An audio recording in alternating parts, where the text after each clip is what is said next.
Unbroken. This is a very original take on the dungeon crawler genre because you will be crawling in the other direction.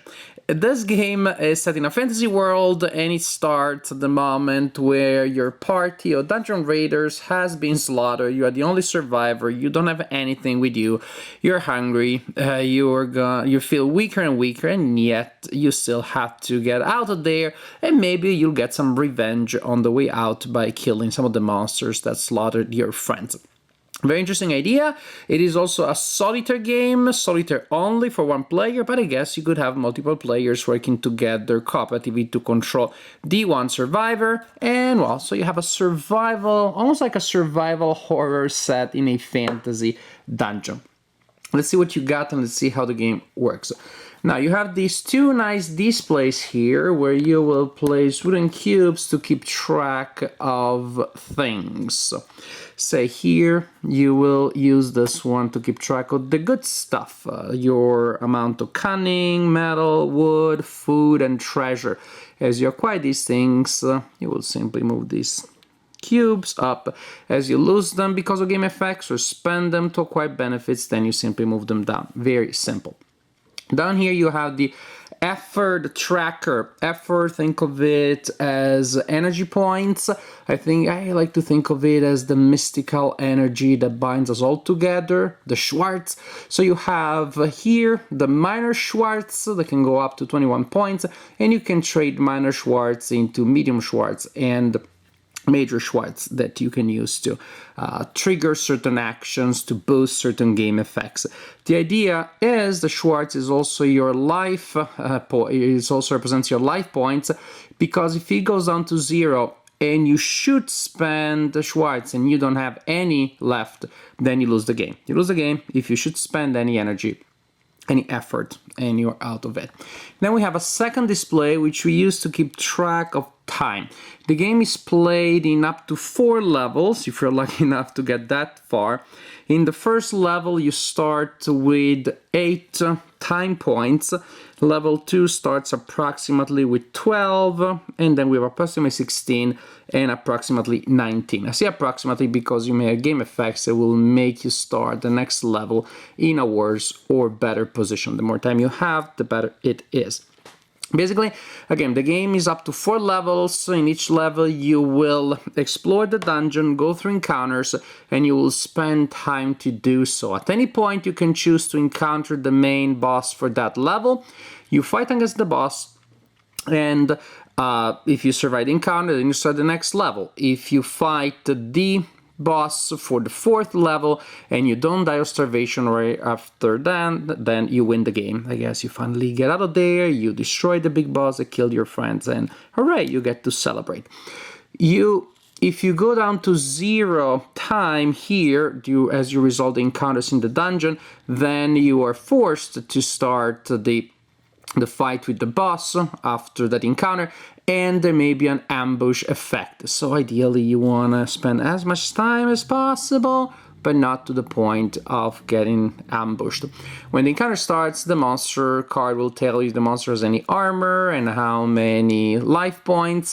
You will need to use game effects to destroy the armor of the enemy first, and then reduce their health points down to 0, and that's how you defeat the monster. Again, if you defeat the 4th monster, the 4th boss, or level 4, then you win the game. Your hero will be one of these heroes that you see here. They come in male and female versions, which is just as it should be. And so suppose that I decide to play as the Huntress. Each hero has a number of abilities that they can trigger, and in order to use an ability, you need to use one of those cubes. In level 1 you have 2, level 2 you have 2, level 3 you have 3. I think you probably guessed how many you have in level 4. Again, if you make it that far, it took me 5 games before I even saw what level 4 looked like. You have a nice action guide here. You have 2 flowcharts that may be a little daunting. They cover everything, so that is very good. And one you use as you are resolving encounters and performing actions, and the other flowchart you use as you resolve the battle with the boss monster. Weapons, you will need weapons. You start only with your bare hands, and that tells you pretty much the kind of actions that you can perform when you use a certain amount of effort. So for example, by using this kind of effort here, 1 point of effort as a combat action, I can destroy 1 point of armor of the opponent. By using 2 regular effort points, I can inflict 1 wound on the opponent, but again I need to have removed the armor first. And that's pretty much how you use weapons. There's also a little bit of a technology tree here, because during the game you can upgrade your bare hands by building a club or a knife. You need to spend that amount of resources, time and effort, say to build the club. Then you need to spend 3 woods, 1, 2, 3, spend a time point and an effort. And then you look here in the deck and you find the club. And the club itself then can be upgraded to a maul or to an axe. Again, in that sense, it really resembles a technology tree, but you always start barehanded. So that is sad, very sad. You get skills that you acquire during the game by defeating bosses and in other ways. We have conditions, many of them are bad, and again you also acquire them during the game. And then you have a deck of encounter cards that really, in a sense, are the heart of the game. You will spend most of the game interacting with the encounter cards, and then from time to time, either because you're forced by having 0 time points, or because you choose to, you will interrupt the exploration of the dungeon based on the encounter deck, and you will start the fight with the monster. So each phase starts with a preparation step in which you can take as many of these actions as you want in any order. However, these are expensive. Especially the first time you play the game, don't get too crazy using too many. You can perform this action here. You convert 4 regular efforts into a medium, or minor efforts into a medium one, 2 medium one into a major one, or 4 efforts into a cunning point, this thing here, which you can later trade for other things, you need to charge attacks. If you craft a weapon, then you need to have the resources, both in terms of material resources and time. Orienteer, you spend an effort, a minor effort, and when you will be revealing cards on the deck, you add 2, so you get more options. You'll see why that is important. And then the monsters, you will scout, and basically at the end of the phase, the monster will reveal itself. There is a deck of monsters level 1, a deck of monsters level 2, and 3, and 4. There are 6 per level, which means you can roll a die to determine what you get, or simply shuffle the monsters and you draw a random one. Technically, you will learn what the monster for this level is when you go down to 0 points. You decide to attack, but if you take the scout action, which as you can see becomes a lot more expensive in later phases, then you get to learn early on the kind of monster you get. Maybe I got a feral hyena, maybe this is the monster I'll have to deal with. But one thing at a time. So I can perform any and all actions that I see here in any order. Then I decide if I want to encounter the monster right now, or check if I had to encounter the monster. Oh no, I still have time, that's great, so I don't have to encounter the monster just yet. So we go to the regular encounters. Unless I use the Orienteer action or there are other game effects during a regular encounter, I draw 2 cards and I choose one that I must resolve. Suppose I use the Orienteering actions, I get 2 extra ones, and each card has a time value here, and then an effect which is usually a trading things, which can be trade energy for resources, trade time for resources, some resources for other resources, any combination of those. So you can choose to, with an encounter card, either rest, in which case you recover a number of minor effort points equal to the time value here, and then you spend the time value. I spend 1 time and I recover 1. Or you can choose to do the trade, in which case you perform the trade, say spend 1 minor effort to gain a unit of metal, and then I still spend that time. So basically, for each encounter card, you either spend time to recover or spend time to do that trade. Again, you must resolve 1, sometimes maybe you don't want to because you only have 2 points left and the cards that you draw are all cards that will put you in the ambush situation. Well, you should have orienteered yourself before you did that. Sometimes there is no time expenditure, but this is basically the idea. As you can see, just to show there is a large variety of things that you can do. And this really is the heart of the game. As you are preparing for the final encounter, you will basically resolve an encounter, say, oh, I decide to spend 1 time here and no other resources to gain 2 efforts. Remember, usually you draw 2 and you resolve 1. And then I go back to the phase where I can choose to attack the monster, and not yet, where I can choose to perform actions, maybe not now, and then I have another encounter. And this time I resolve this one, where I spend 1 energy to gain 1 cunning in 1 time. And so on and so forth. This is the heart of the game, really. Encounter, preparing, time will be diminished, hopefully. You will be able to gain different abilities, you will be able to build a weapon, suppose that we built the knife, and finally, either because I choose to or I have to, we have the encounter with the big boss. And suppose it's a big boss that we had not seen before, and boom, this is the boss, for example. I'm choosing one that kind of makes sense. I don't know if it makes sense, but this is the boss that we're gonna get. So either we knew it because of the scout action, or we draw it, that say this is the monster that we drew and that now we have to deal with. We set up the strength of the monster. This monster doesn't have any armor, has 2 health points, so that's where we need to put the health of the monster. If we were forced by time going down to 0 to start the attack, then we resolve the ambush effect, in which case actually we're going to lose 4 points in the next stage. So if we were ambushed by the were-rat, instead of starting at 12, we would start with only 8 times. Trickery. This is an amount of resources you can choose to spend to avoid combat entirely. You're braving, you're threatening the opponent. However, if you avoid the combat, it's great, you avoid the combat, but you do not get the reward is at the bottom. But then you can decide to fight instead.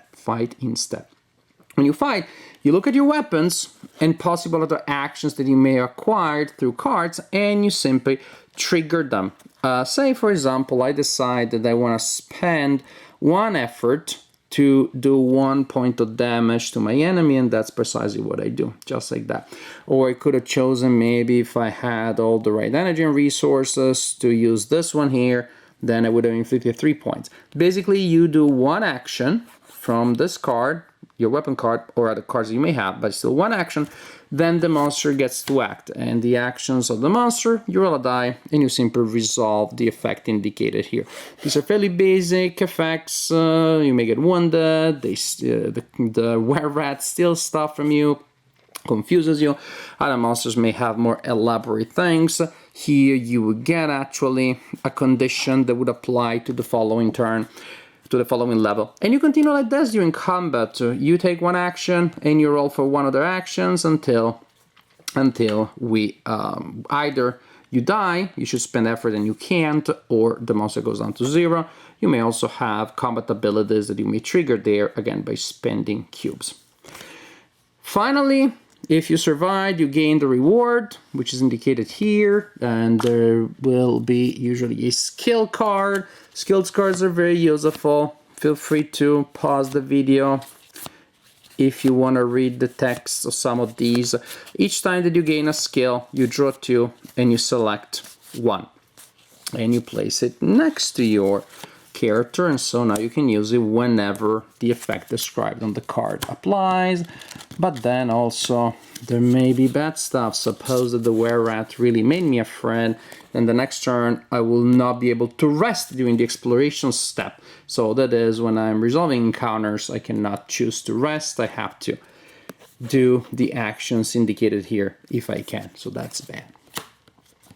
This is the general idea, really. You will explore, perform actions, get ready for an encounter with a monster, resolve the encounter with a monster, sometimes starting with an ambush, sometimes not, sometimes using trickery, sometimes not.